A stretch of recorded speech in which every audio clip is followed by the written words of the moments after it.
Yn ôl y prif weinidog newydd Winston Churchill, doedd dim gwangaloni i fod. Na roedd pethau'n edrych yn rhy addawol yn y flwyddyn gyntaf. Yn sicr, yn y dinasoedd mawrion, Llundain yn arbennig, roedd awyrenna'r rhyfel o'r Almaen yn gwneud difrod aruthrol. Roedd trefi mwyaf Cymru yn cael ei targedu hefyd. Yn ystod 2 noson ym mis Chwefror 1941, mi gafodd 230 o bobl i lladd pan oedd Abertawe'n fflam. Noswaith gynta o'r blitz, oedd yr awyrennau yma'n dod. Chi'n gweld, o'n nhw'n gallu gweld yr afon yn sefyll mas yn ddu, a pob beth arall yn wyn, ac ar hyd yr afon o'r dociau i fyny oedd y gweithfeydd. A dyna oedd yr Almaenwyr eisiau wrth gwrs.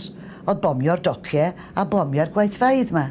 A chi'n clywed nhw'n dod o bell, achos oedd chi'n gwybod oedd sŵn trwm dyn nhw'n dod.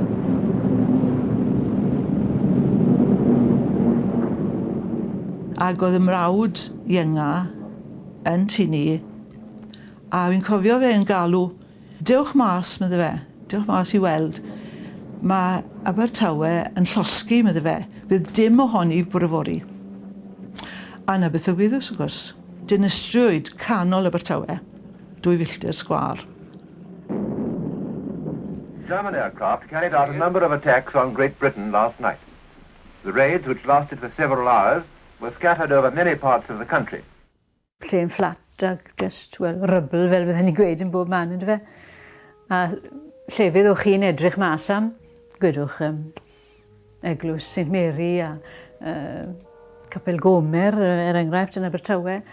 Rai o'r siopau mawr, siopau Ben Evans, o'ch chi'n mynd i edrych am y llefydd yna, ond wrth gwrs, o'n nhw ddim i gael, o'n nhw ragor.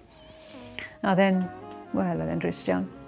A meddwl am yr holl bobl oedd wedi colli bywydau drian. Oedd nhw'n wneud mwy trist byth yn dod e. O'ch chi'n meddwl bydden nhw byth yn dod drosto fe. A dyna un peth, oedd pawb yn garddedig ac yn dod i weld wrth o digon techu o bob peth yn y fe. Ond oedd Abertawe wedi newid yn hollol. Canol y dre wedi mynd. Canol a'r galon wedi mynd.